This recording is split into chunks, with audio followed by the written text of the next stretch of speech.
Chapter 4.8. How could Dietzgen have found favor with the reactionary philosophers? The previously cited example of Helfand already contains the answer to this question, and we shall not examine the innumerable instances in which Dietzgen receives Helfand-like treatment at the hands of Armagans. It is more expedient to quote a number of passages from Dietzgen himself in order to bring out his weak points. 1. Thought is a function of the brain, says Dietzgen, das was in der menschlichen Kopfarbeit, 1903, s. 52, there is a Russian translation. Thought is a product of the brain. My desk, as the content of my thought, is identical with that thought, does not differ from it. But my desk outside of my head is a separate object quite distinct from it, p. 53. These perfectly clear materialistic propositions are, however, supplemented by Dietzgen thus: nevertheless, the non-sensible idea is also sensible, material, that is, real. The mind differs no more from the table, light, or sound than these things differ from each other, p. 54. This is obviously false. That both thought and matter are real, that is, exist, is true. But to say that thought is material is to make a false step, a step towards confusing materialism and idealism.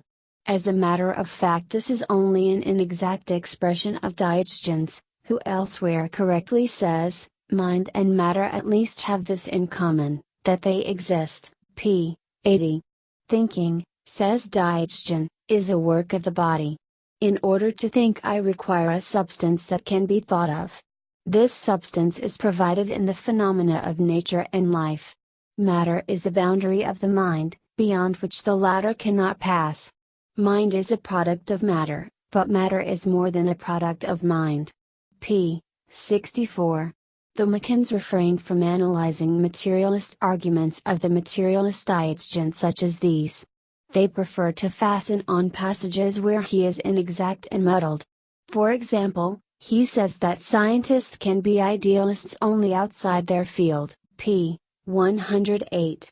Whether this is so, and why it is so, on this the Macans are silent. But a page or so earlier Dietzgen recognizes the positive side of modern idealism, p. 106, and the inadequacy of the materialist principle, which should rejoice the Macans. The incorrectly expressed thought of Dietzgen's consists in the fact that the difference between matter and mind is also relative and not excessive, p. 107. This is true, but what follows from this is not that materialism as such is inadequate, but that metaphysical, anti-dialectical materialism is inadequate. Simple, scientific truth is not based on a person. It has its foundation outside, that is, of the person, in its material, it is objective truth. We call ourselves materialists.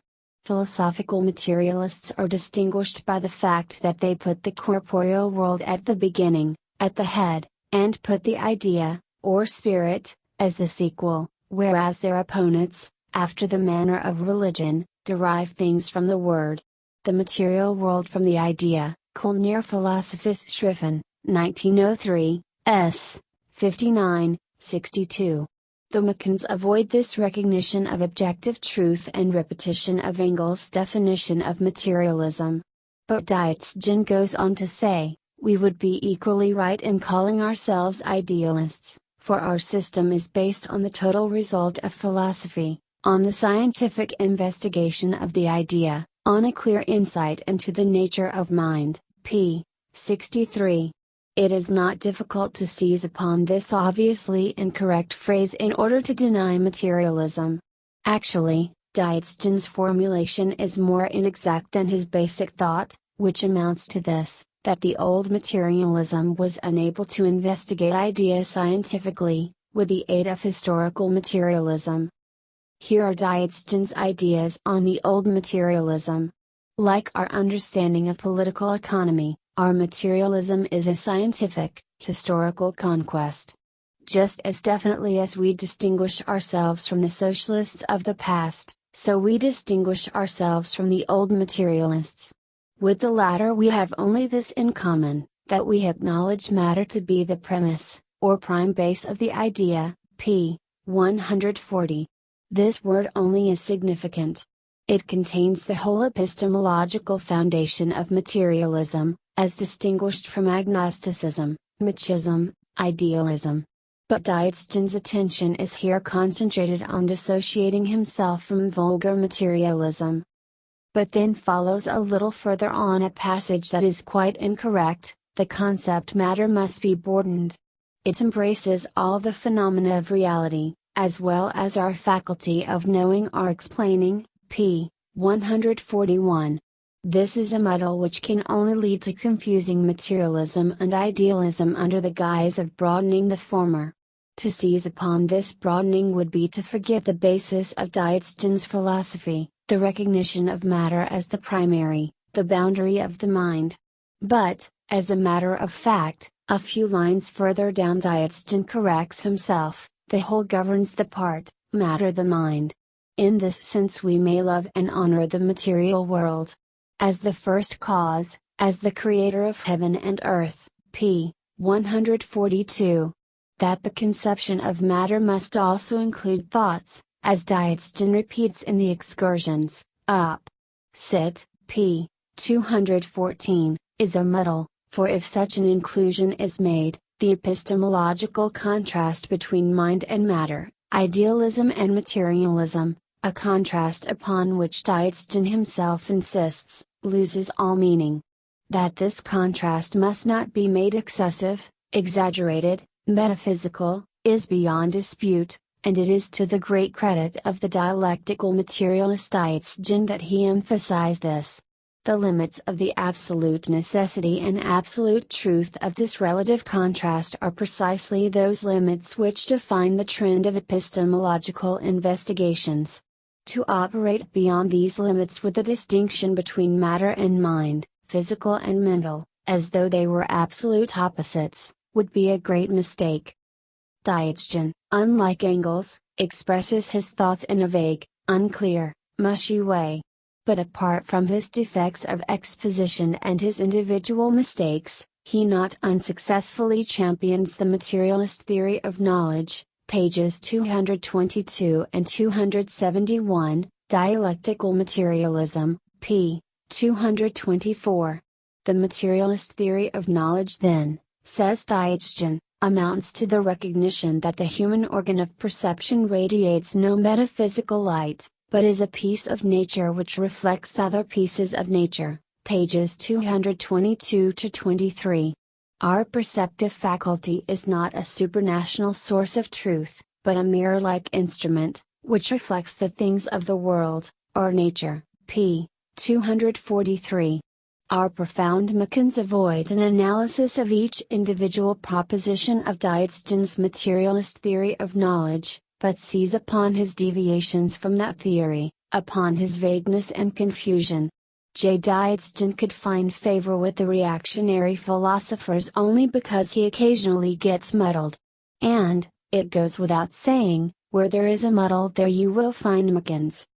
Marx wrote to Kugelmann on December 5, 1868, a fairly long time ago. He, Dietzgen, sent me a fragment of a manuscript on the faculty of thought which, in spite of a certain confusion and of too frequent repetition, contains much that is excellent and, as the independent product of a working man, admirable. Russian translation, p. 53. 2. Mr. Valentinov quotes this opinion, but it never dawned on him to ask what Marx regarded as Dietzgen's confusion, whether it was that which brings Dietzgen close to Mach, or that which distinguishes Dietzgen from Mach. Mr. Valentinov does not ask this question because he read both Dietzgen and Marx's letters after the manner of Gogol's Petrushka. Yet it is not difficult to find the answer to this question. Marx frequently called his world outlook dialectical materialism, and Engels anti-Dühring, the whole of which Marx read through in manuscript, expounds precisely this world outlook. Hence, it should have been clear even to the Valentinovs that Dietzgen's confusion could lie only in his deviation from a consistent application of dialectics, from consistent materialism, in particular from anti-Dühring. Does it now dawn upon Mr. Valentinov and his brethren that what Marx could call Dietzgen's confusion is only what brings Dietzgen close to Mach, who went from Kant not towards materialism, but towards Berkeley and Hume? Or was it that the materialist Marx called Dietzgen's materialist theory of knowledge confused, yet approved his deviations from materialism, that is, approved what differs from anti-Dühring, which was written with his, Marx's, participation? Whom are they trying to fool? Armagans, who desire to be regarded as Marxists and at the same time inform the world that their Mach approved of Dietzgen. Have our heroes failed to guess that Mach could approve in Dietzgen only that which Marx called confusion? But taken as a whole, J. Dietzgen does not deserve so severe a censure. He is 9/10 a materialist and never made any claims either to originality or to possessing a special philosophy distinct from materialism. He spoke of Marx frequently, and invariably as the head of the Trend, Kulnir Philosophische Schriften, S. 4, an opinion uttered in 1873, on page 95, 1876, he emphasizes that Marx and Engels possess the necessary philosophical training. On page 181, 1886, he speaks of Marx and Engels as the acknowledged founders of the Trend. Dietzgen was a Marxist, and Eugene Dietzgen, and, alas, Comrade P. Dodge are rendering him left-handed service by their invention of naturmonismus, Dietzgenism, etc. Dietzgenism as distinct from dialectical materialism is confusion, a step towards reactionary philosophy, an attempt to create a trend not from what is great in Joseph Dietzgen, and in that worker philosopher, who discovered dialectical materialism in his own way. There is much that is great, but from his weak points. I shall confine myself to two examples in order to illustrate how Comrade P. Dodge and Eugene Dietzgen are sliding into reactionary philosophy. In the second edition of the Acquisite 3, p. 273, Dodge writes, even bourgeois criticism points out the connection between Dietzgen's philosophy and imperial criticism and also the immanentist school, and, further on, especially Leckler, a quotation from a bourgeois criticism. That P. Dodge values and esteems J. Dietzgen cannot be doubted. But it also cannot be doubted that he is defaming him by citing without protest the opinion of a bourgeois scribbler who classes the sworn enemy of fideism and of the professors, the graduated flunkies of the bourgeoisie, with the outspoken preacher of fideism and avowed reactionary, Leckler. It is possible that Dodge repeated another's opinion of the immanentists and of Leckler without himself being familiar with the writings of these reactionaries. But let this serve him as a warning: the road away from Marx to the peculiarities of Dietzgen, to Mach, to the immanentists, is a road leading into a morass. To class him not only with Leckler but even with Mach is to lay stress on Dietzgen the muddlehead as distinct from Dietzgen the materialist. I shall defend Dietzgen against Dodge. I assert that Dietzgen did not deserve the shame of being classed with Leckler. And I can cite a witness, a most authoritative one on such a question, one who is as much a reactionary, as much a fideist and immanentist philosopher as Leckler himself, namely, Schubert Sottern. In 1896 he wrote, "The Social Democrats willingly lean for support on Hegel with more or less, usually less, justification, but they materialize the Hegelian philosophy, cf. J. Dietzgen. With Dietzgen, the absolute becomes the universal, and this becomes the thing in itself, the absolute subject, whose appearances are its predicates. That he, Dietzgen, is thus converting a pure abstraction into the basis of the concrete process, he does not, of course, realize any more than Hegel himself did. He frequently chaotically lumps together Hegel, Darwin, Haeckel, and natural scientific materialism, Die Sozialfrage, s. 33. Schubert Sottern is a keener judge of philosophical shades than Mach, who praises everybody indiscriminately, including the Kantian Jerusalem. Eugene Dietzgen was so simple-minded as to complain to the German public that in Russia the narrow materialists had insulted Joseph Dietzgen, and he translated Plekhanov's and Dodge's articles on Joseph Dietzgen into German. See Joseph Dietzgen, Erkenntnis und Wahrheit, Knowledge and Truth, Stuttgart, 1908, Appendix. The poor natural monists complained rebounded on his own head. Franz Mehring, who may be regarded as knowing something of philosophy and Marxism, wrote in his review that Plekhanov was essentially right as against Dodge, Die Neue Zeit, 1908, number 38, 19. Juni, Feuilleton, S. 432. That J. Dietzgen got into difficulties when he deviated from Marx and Engels, p. 431, is for Mehring beyond question. Eugene Dietzgen replied to Mehring in a long, sniveling note, in which he went so far as to say that J. Dietzgen might be of service in reconciling the warring brothers, the orthodox and the revisionists. Die Neue Zeit, 1908, number 44, 31. Julie, S. 652. Another warning, Comrade Dodge, the road away from Marx to Dietzgenism and Machism is a road into the morass, not for individuals, not for Tom, Dick, and Harry, but for the trend. And do not complain, Messrs. Miggins, that I quote the authorities. Your objections to the authorities are but a screen for the fact that for the socialist authorities, Marx, Engels, Lafargue, Mehring, Kautsky, you are substituting bourgeois authorities, Mach, Betzold, Avenarius and the eminentists.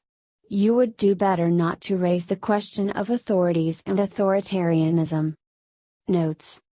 1. The Institute of Marxism-Leninism has in its archives a copy of Joseph Dietzgen's book Reactionary Philosophy. Eine Auswahl, Minor Philosophical Writings. A Selection, Stuttgart, Dietz, 1903, with annotations by Lenin. The book includes 7 articles published in 1870-78 in the newspapers Volksstadt, People's State, and Vorwärts, Ford, as well as a work entitled Straßenfeuillen Sozialisten in das Gebiet der Erkenntnistheorie, Excursions of a Socialist in the Field of the Theory of Knowledge, which was published in 1887 as a separate pamphlet. Most of Lenin's annotations were made while he was working on the book Materialism and Empirio-criticism. They consist of underlinings and remarks in the text and on the margins. In several cases Lenin marks correct ideas of Dietzgen's with the letter A and departures from dialectical materialism with the letter B.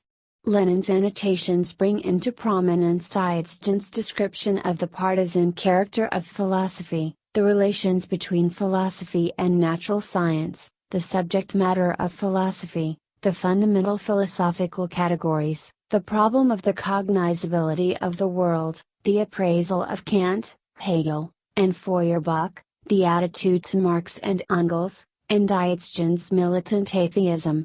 At the same time Lenin notes Dietzgen's confusion in regard to philosophical categories, his attempt to widen the concept of matter by including in it all the phenomena of reality, hence also our cognitive ability, etc. p.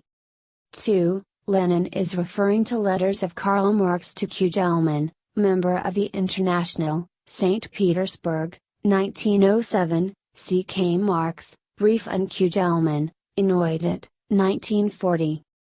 3. P. Dodge wrote an afterword entitled Joseph Dietzgen and his critic, G. Plekhanov to the second Russian edition of Joseph Dietzgen's Exit der Philosophie,